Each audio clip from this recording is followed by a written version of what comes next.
key theme this year was the fourth industrial revolution, and I will share with you my personal perspective on some of the key takeaways, as said from the CEO's perspective. So let us begin.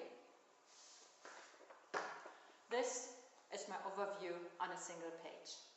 As you see, the CEO is the center of attention, and there are three main topics for him or her to focus upon this year. First, rethinking value creation and value chains changed by digitization. Second, building a collaborative and meritocratic organization, again based on digital technology. And third, taking care of your personal life as a digital leader. I would like to focus on three important personal learnings. First, artificial intelligence. General purpose robots can be extremely powerful, but it is surprisingly difficult for a robot to pour a beer. This year, DeepMind, which is a company that was recently purchased by Google, demonstrated a learning system which in some sense resembles a newborn baby. It has absolutely no pre-programming of any kind for any task. And they expose it to the screen of an Atari video game, and its only goal in life is to score as many points as it can. It knows nothing about the content of the screen when it begins. It doesn't know that there are moving objects. It doesn't know that there's such a thing as time, or space, or death, or blowing up, or aliens, or spaceships, or anything like that. So it's given this screen as just like a newborn baby opening its eyes for the first time. And within a few hours, it's able to play most of the Atari video games at a superhuman level. So this is a nice demonstration of generality. These games include driving games, shoot-'em-up games like Space Invaders, complicated strategy games involving mazes and finding paths through complicated situations. So there's a wide variety of what we would think of as mental skills involved in doing well in these games. We don't actually know how it plays them. That's another interesting thing. These large deep learning networks are pretty much completely inscrutable. We don't know what they're doing, but we know that they're playing at superhuman levels across a wide range. So if you had a newborn baby that woke up on the day of its birth and by the afternoon was playing Atari video games at superhuman levels, you might be a little concerned about that. Now he's opening the glass. And this is also a process where we use the sensoric inside to feel the forces during the opening process. And now the pouring process is only a speed control process. So because this type of Weissbier doesn't allow for fast movements. It is a good speed for nearly good foam. We will see the result. Robots in warfare is probably the scariest thing you have ever heard of. And when I talk to my colleagues who build quadcopter control systems for a living, they say, you know, if we had a Manhattan-style project, within 18 months to 2 years, we could deploy these in the tens of millions. And they could be used to go into cities to find people of a certain characteristic. So this isn't just like a nuclear weapon that kills everyone. We can kill all males between the age of 12 and 60. We can even distinguish by what clothing they're wearing as to whether we want to kill them. So this is something that is not decades in the future. We're not talking about systems that have to be as intelligent as humans. We're not talking about systems that are in the business of taking over the world. They're in the business of carrying out the instructions that humans give them. And if humans choose to give them instructions to wipe out all males in a certain city, they can do that. I'm just can I make one up? And don't forget, you know, so self-driving cars need to be 8 nines, so 99.999999% reliable, right? You can't afford to make one mistake even every 10 years of driving. Do you think ISIS needs their drones to be that reliable in terms of discriminating civilians from soldiers? No. And in general in warfare, our systems are nothing like that reliable. Unexploded bombs litter London even now from the Second World War. So I think 80% is pretty good for military equipment. The myth that somehow, if we wanted to have a war, we would just have our robots fight each other. And then when the robots had finished fighting, we would say, okay, so we lost. Great, okay, so we lost. That means that you can take all our women, you can take all our wealth, and we will be slaves for the rest of time to your country because our robots lost. Come on, guys, we could play baseball and decide that we lost, and therefore you can enslave our population. This is just not how things work. A country gives in when the human cost of continuing the war becomes unacceptable, when the government can no longer, in any reasonable way, guarantee the safety of its people. Come on, guys, get real. The robots we're talking about, when they shoot a bullet, it will hit its target. So we're thinking about systems that weigh less than an ounce, that can fly faster than a person can run, and can blow holes in their heads with 1 gram of shape charge explosive, and can be launched in the millions. So being attacked by an army of Terminators is a piece of cake. Second, longevity. It is likely that we turn more than 100 years old, and to finance that we have to work until we are probably 82 years.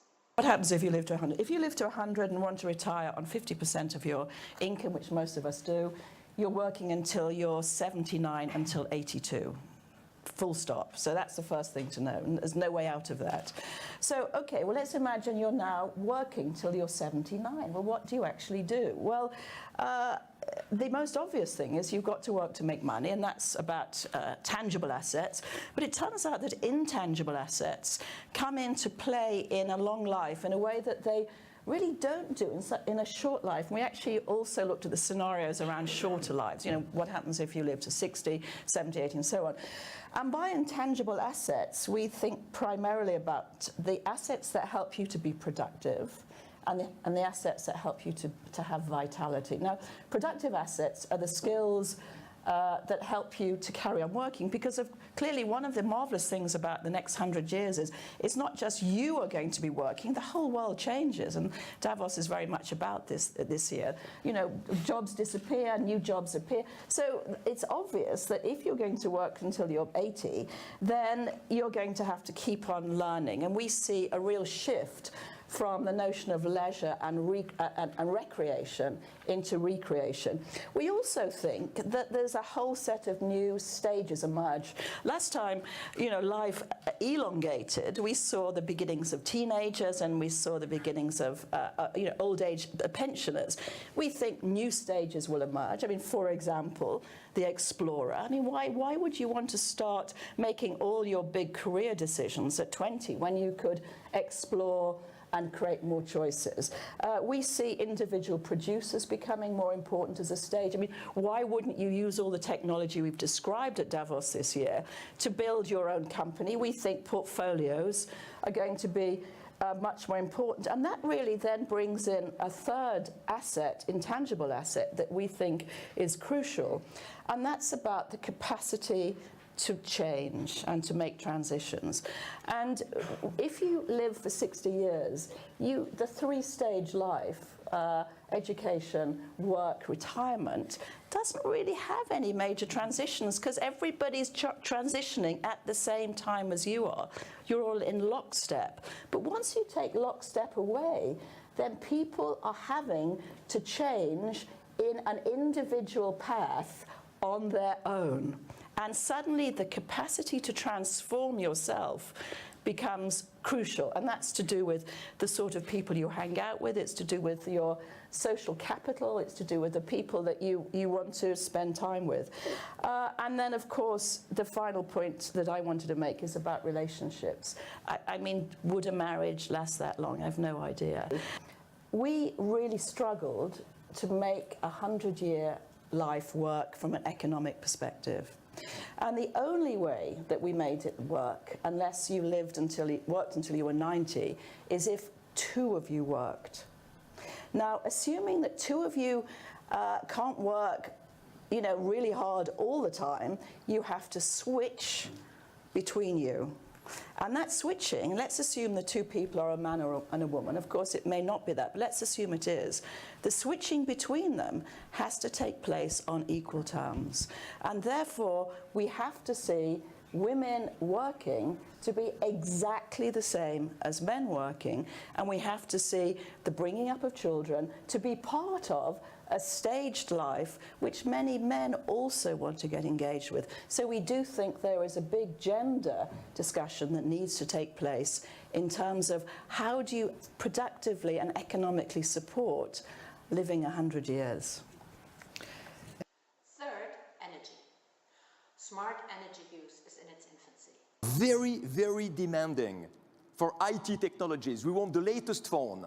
We want the latest computer, the latest app. But we still have technologies for energy that are 100 years old.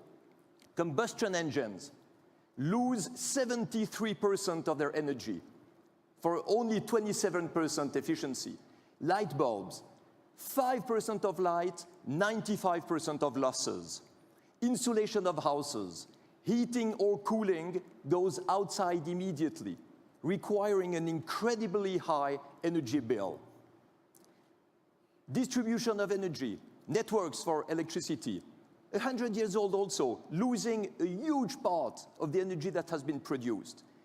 So we see that when we speak about reducing CO2, CO2 is actually not the problem, CO2 is the symptom. As a medical doctor, I know that we have symptoms, but if we focus on the symptom, we lose the origin. The origin today is the incredibly high amount of energy that we lose because of outdated technologies.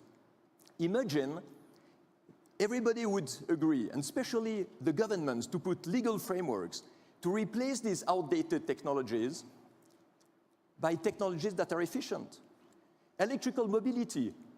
The motors of our airplane have 97% efficiency, 3% losses only. Light bulbs, 95% of efficiency on LED. Insulation of houses. You can have energy neutral houses. Networks, smart grids. When we speak of smart grids, it means that the other grids are stupid? Yeah, probably. At least they're old. And this is where we have to understand that this transformation is going to bring job creation, profit, economical development.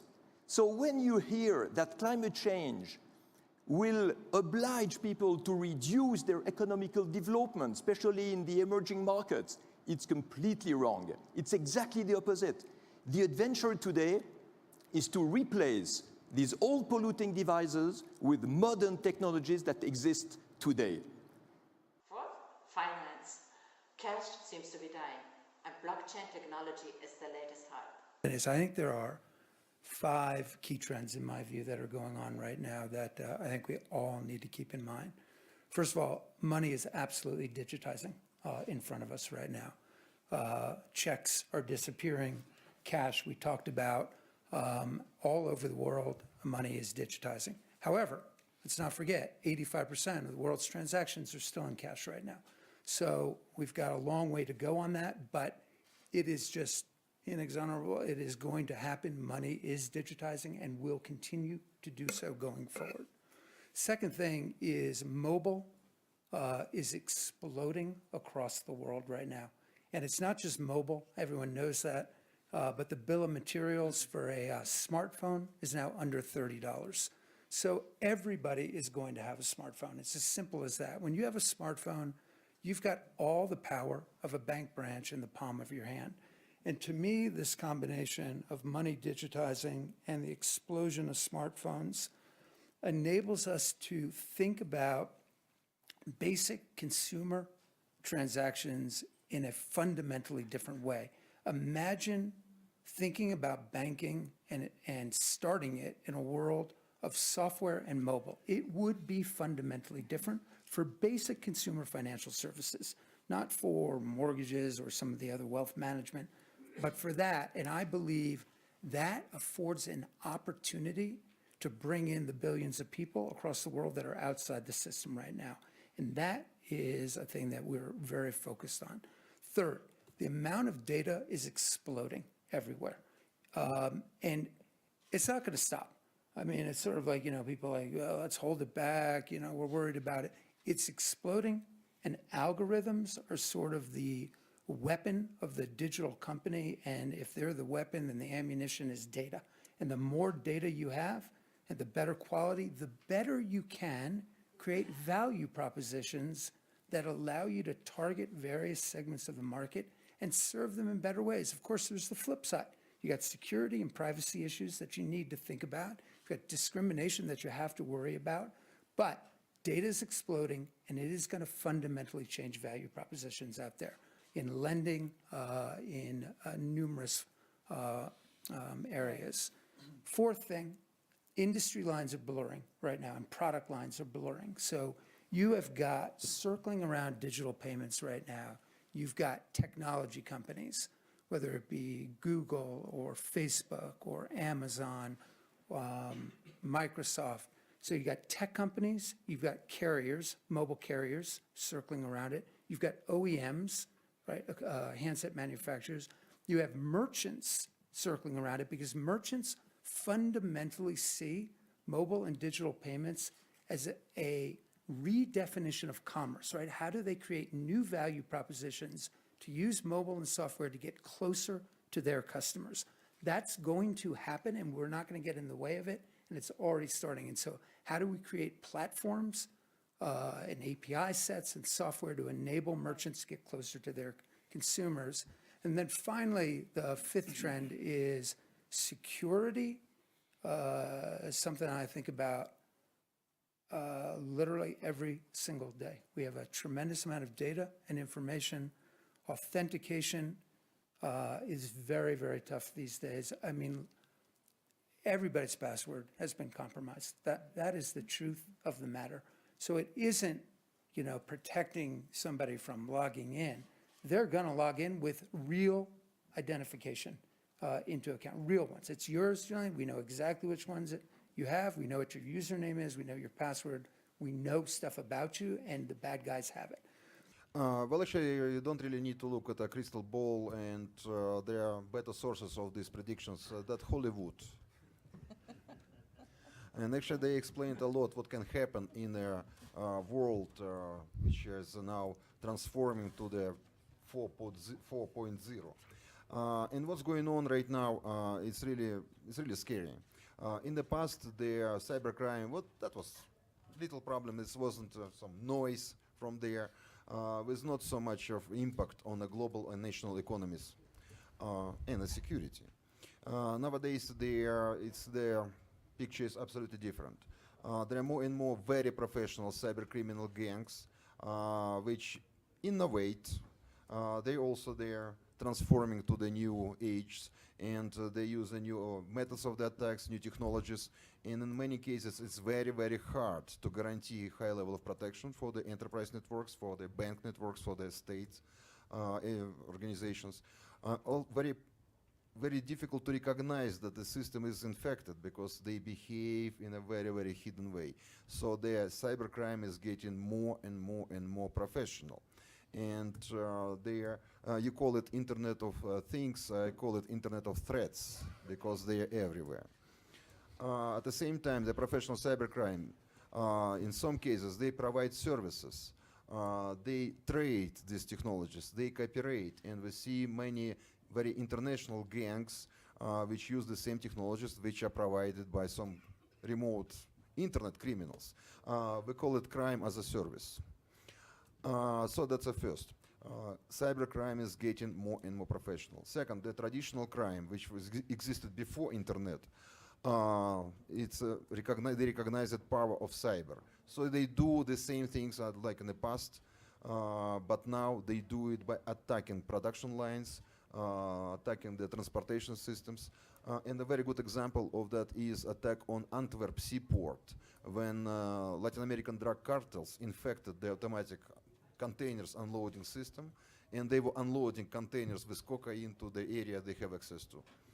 It was reported from Europol last year. So the traditional crime recognized power of cyber. They employ cyber criminals. It means that the cybercrime and traditional crime, they are getting more and more closer to each other. And I'm afraid in the future, we will see the gangs which have both cyber and traditional criminals working very close to each other.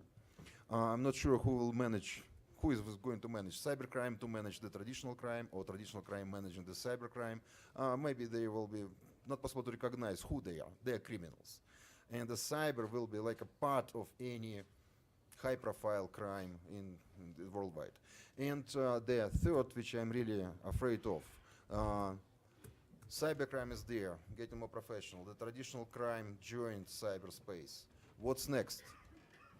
Terrorism. I'm afraid that the next actor in this place in the cyber world will be the terrorist attacks on the critical infrastructure, which is physical infrastructure, the critical data like financial services and telecommunications. That's why this world is getting more and more dangerous. So environment more aggressive, and there's a very high demand on the information sharing, on the private-public cooperation, and well, public-public cooperation, international cooperation to fight with international cybercrime, to stop them before they are recruited by terrorists. So they have a lot of work to do, and I'm really happy that, and really, well, that's the reason I'm here, one of the reasons I'm here in Davos, to be in touch with these new initiatives, to share my opinion on what's going on, and I see that it's going in the right way. I'm really proud of that because I'm talking about the information sharing and the cooperation between public and private sectors and international cooperation for about a decade.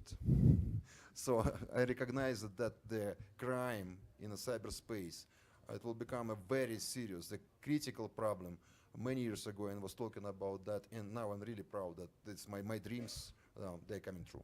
Thank you very much for that. And bottom line, keep learning and find your best mentor, or as Kevin Spacey, who was named King of Davos, said. So he was running this workshop at the Mark Taper Forum in 1974, and I got a chance to go, and one of the things we had to do was we had to do scenes. And Mr. Lemon was going to critique our scenes. And so I did a scene, and you know, I was very shy, I was very nervous, and he came up to me after I did my scene, he put his hand on my shoulder, and he said, "That was terrific." He said, "No, I'm not kidding. What's your name?" I said, "Kevin." He said, "This young actor has been doing what I've been talking about all afternoon. You was connected to the material.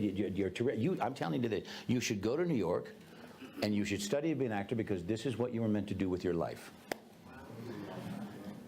And I was 13 years old. And it is kind of extraordinary that sometimes in life, a teacher, a parent, an adult, a mentor can say just the right words to a young person at just the right moment, and it can be life-changing. And it was life-changing for me because I did go to New York. I did study at Juilliard for 2 years, and then I began my career as an actor in the theater in New York. And then 12 years later, after we had met in 1974, I found out that Jack Lemmon was coming to Broadway to do a production of Eugene O'Neill's Long Day's Journey into Night. And I felt at 26, I was the right age to play one of his sons. And I particularly wanted to play the role of the alcoholic, Jamie Tyrone. So I tried and tried and tried and tried to get an audition. I couldn't get an audition. I finally had to sort of sneak my way in. And I finally got an audition with Jonathan Miller, who was going to direct the production, the great British director. And then I had to audition with Jack. And so once again, after we had met 12 years before, I found myself in a room with Jack Lemmon doing a scene, or we did like 4 scenes together, and I was relentless with him. I mean, I'd prepared for this audition unlike anything I'd ever prepared for. I was toppling over his lines, I was pushing him, I wanted this part so bad. And at the end of it, Jack Lemmon once again walked up to me, put his hand on my shoulder, and he said, "That was a touch of terrific." He goes, "You know what? I never thought we'd find the rotten kid, but you're it. Jesus Christ, what the hell was that?" And I won the role. And I got to spend the next year of my life working on stage with my idol. And he then became the greatest mentor I could have hoped to have had, a father figure, and really somebody who was such an extraordinary example of a man who had reached the heights in his profession, but it never went to his head. You know, I have my own foundation now precisely because of what Jack Lemmon taught me, which was that he had this wonderful philosophy that if you've done well in the business you wanted to do well in, then it's your obligation to spend a good portion of your time sending the elevator back down. And I always thought that was a great term. But it's also about what the tools of theater and arts and culture, as well as the artists, can do for a kid who has no self-esteem, for somebody who has never collaborated before, for somebody who's never stood up for themselves. I think all of those things, all of those kind of experiences for somebody who was in the back of the classroom and shy and terrified, having some kind of identity crisis, who suddenly through a poetry project or a theater workshop finds a way to express themselves, finds a way to stand up. That's better for all of us. Because, you know, we've all been in circumstances where we wish the person we were dealing with had somewhere along the line learned to communicate a little bit fucking better.